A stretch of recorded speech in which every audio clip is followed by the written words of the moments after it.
भाई मैं एक सैनिक हूँ और जब सैनिक सीमा पे अपनी कुर्बानी देता है, अपने शहादत देता है, तो वो हिंदू या मुसलमान के लिए नहीं देता। अगर सीमा पे सैनिक खड़ा होता है वो पूरे देश के लिए खड़ा होता है। और हमें बड़ी पीड़ा इस बात की कि हम जिस देश के लिए अपनी पूरी जवानी न्यौछावर करके आए हों, आज इस देश को जाति और धर्म के नाम पर बांटा जा रहा है। हम कुर्बानियां देते हैं देश की रक्षा के लिए, और आज बाहरी ताकतों से तो देश को हम रक्षा कर पाते हैं, लेकिन अंदर से हमारे देश के हुक्मरानों ने, देश के नेताओं ने आज कमजोर बना दिया है। भाई से भाई को लड़ा दिया, मजहब को मजहब से लड़ा दिया, जाति से जाति को लड़ा दिया। कहीं न कहीं बहुत दुर्भाग्य की बात है, आज देश को बारूद के ढेर बना के खड़ा कर दिया। बाबा जिंदा शास्त्री कहते हैं कि देश हिंदू राष्ट्र बनेगा तो जातिवाद खत्म हो जाएगा, सब बराबर का सम्मान मिलेगा सबको।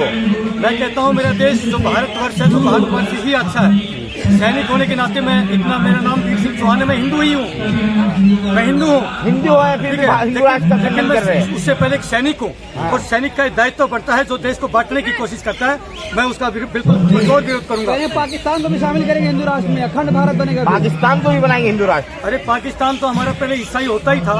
अगर तुम इतना ही बनाने वाले थे तो टूटने ही क्यों दिया? उन भाइयों को प्यार से रखते, सभी भाइयों को प्यार से रखिए, कोई जरूरत नहीं है। आज कोई किसी का छीन के नहीं खाता, ना हिंदू मुसलमान भाई का छीन के खाता है, ना मुसलमान हिंदू का छीन के खाता है, सब अपने कमा के खाते हैं। लेकिन कहा तो यही जा रहा है हिंदू राष्ट्र बनाने के लिए कि हमारे संसाधनों पे इन्होंने कब्जा कर लिया है। ये टोटली जो है आज सिर्फ राजनीति होती है बेटा। जब से गद्दी का जो रहा है, कुर्सी का हिस्सा रहा है, कुर्सी के लिए लोगों को लड़वाया गया है, मरवाया गया है अपने निजी स्वार्थ को प्राप्त करने के लिए। लेकिन आज उसी कुर्सी पे बैठे लोग बहन बेटियों को न्याय देने के लिए तैयार नहीं है। आपने देखा होगा हाल ही में। बिल्कुल, मैं ये बात भी कहना चाहूंगा, मैं जरूर राजपूत भी हूँ, मैं राजपूत हूँ। उस मुद्दे को, जो बेटियों का मुद्दा था, उसको जातिगत करने की भी कोशिश करी। बिल्कुल, मेरे देश के राजपूत भाइयों को भी गुमराह करने की कोशिश करी।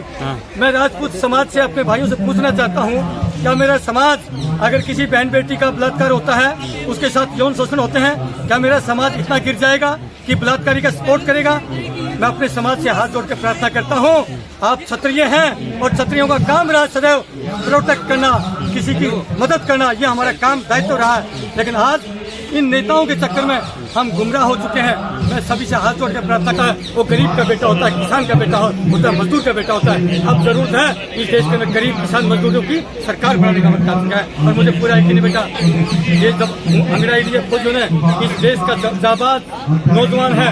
हम, मुझे याद है कारगिल युद्ध में, मैं कारगिल युद्ध में था। अरे साहब, इतने सैनिक घायल हुए, इस देश के नौजवानों ने खून की नदियां बहा दी, इतना खून डोनेट किया। ये देश तो ऐसे जवानों का है।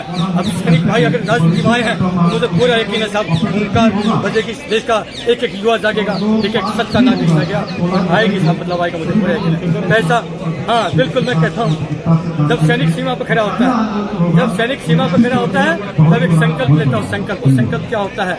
फिक्र नहीं मर जाने की, मिट जाने की, फिक्र नहीं मर जाने की, मिट जाने की, अन्याय नहीं होने देंगे, और जब तक सांसी सीने में आए मेरे प्यारे वतन, तेरा शीश कभी नहीं देंगे। ये सैनिक का संकल्प होता है। इस देश का सिर कभी झुकने न दिया है, न देंगे।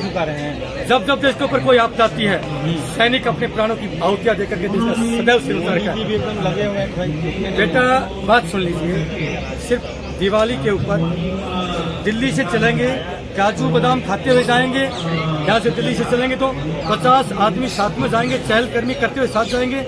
वहाँ जाकर के फौजी वाली जैकेट, एक बड़ी सी हैट और काला चश्मा लगा करके सिर्फ 15 मिनट के लिए दिवाली मनाने से सैनिकों की हितैषी नहीं होते। ठीक है, क्लियर कट कह रहा हूँ। सिर्फ ड्रामा करने से कुछ नहीं होता। मोदी साहब, पिछले 105 दिन से सैनिक बैठे हैं, लेकिन आपने इतनी जहमत नहीं समझी, इतनी भी जहमत नहीं समझी कि कम से कम किसी छोटे मोटे मंत्री मंत्री को भेज देते कि फौजियों की सुध बुध ले लेते। यानी कि इतना अहंकार, अगर सैनिकों के इतने हितैषी हैं, दिवाली जाके मनाते हैं, तो कम से कम यहाँ के पुष्प तो लेते, कम से कम पुष्प तो लेते। दुर्भाग्य की बात है, बहुत पीड़ा के साथ कहना पड़ता है। प्रकृति का नियम है, और राजनीति के अंदर जो ये धागड़ेबाजी और गंदगी फैल रही है, जैसे कि पहलवान महिलाओं के साथ में जो है इतना अत्याचार हो रहा है, और उसको जो सजा तक भी नहीं हो रही, सजा तो छोड़ो, उसको अरेस्ट तक नहीं किया जा रहा है। इससे बड़ा कोई उत्पात नहीं हो सकता।